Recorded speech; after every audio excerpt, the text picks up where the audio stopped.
राहुल गांधी से जुड़ी ताज़ा खबरें इस प्रकार हैं।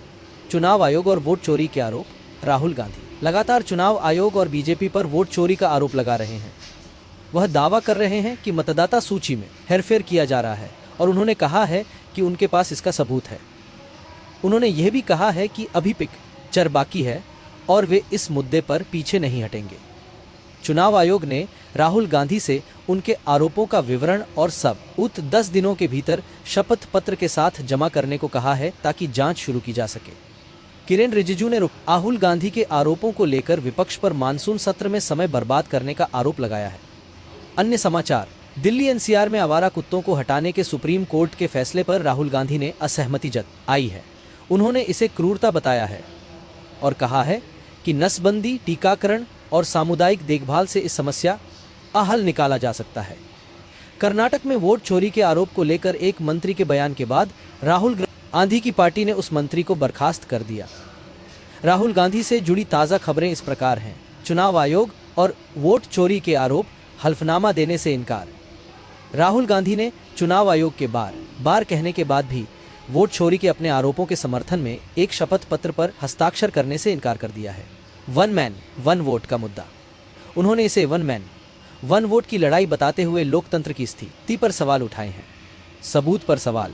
राहुल गांधी का कहना है कि उन्होंने जो दस्तावेज दिए हैं वे चुनाव आयोग के अपने डेटा पर आधारित हैं, इसलिए उन्हें शपथ लेने की जरूरत नहीं है। वहीं चुनाव आयोग ने उनके आरोपों का बेतुका बताया है और उनसे कहा है कि या तो वे सबूत पेश करें या देश से माफी मांगे। I.ND गठबंधन का विरोध प्रदर्शन। राहुल गांधी और अन्य विपक्षी सांसदों को चुनाव आयोग कार्यालय तक मार्च के दौरान दिल्ली पुलिस ने हिरासत में लिया था। बाद में उन्हें रिहा कर दिया गया। राहुल गांधी और विपक्ष लगातार चुनाव आयोग पर वोट चोरी का आरोप लगा रहे हैं। इससे जुड़ी कुछ प्रमुख बातें यहां दी गई हैं। शपथ पत्र पर हस्ताक्षर से इनकार। चुनाव आयोग ने राहुल गांधी से उनके आरोपों के समर्थन में शपथ पत्र पर हस्ताक्षर करने के लिए कहा था, लेकिन उन्होंने ऐसा करने से मना कर दिया।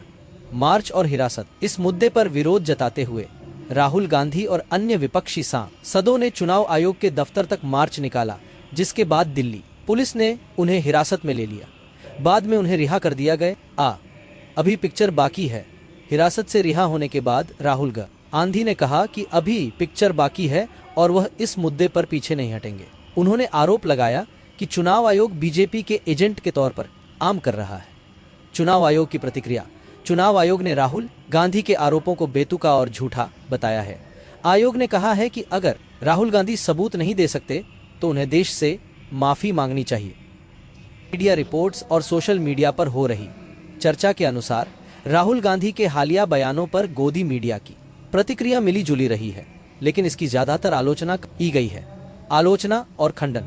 गोदी मीडिया के नाम से पहचाने जाने वाले कई चैनलों और पत्रकारों ने राहुल गांधी के बयानों को सीधे तौर पर झूठा या आधारहीन बताया है। वे अक्सर सरकार के पक्ष में खड़े होते हुए राहुल गांधी द्वारा लगाए गए आरोपों का खंडन करते हैं और उन पर पलटवार करते हैं। चुप्पी और कम कवरेज। कुछ मामलों में गोदी मीडिया ने राहुल गांधी के बयानों पर पूरी तरह से चुप्पी साध ली है या उन्हें बहुत कम कवरेज दी है।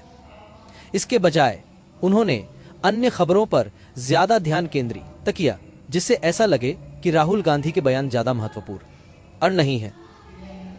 ध्यान भटकाने की कोशिश। गोदी मीडिया पर यह आरोप भी लगते रहे हैं कि जब राहुल गांधी कोई बड़ा मुद्दा उठाते हैं तो वे किसी और विषय को उछालकर लोगों का ध्यान भटकाने की कोशिश करते हैं। हालांकि उच्च न्यूज चैनलों और पत्रकारों ने राहुल गांधी के बयानों को गंभीरता से लिया है और उन पर चर्चा की है, लेकिन ये संख्या में बहुत कम है।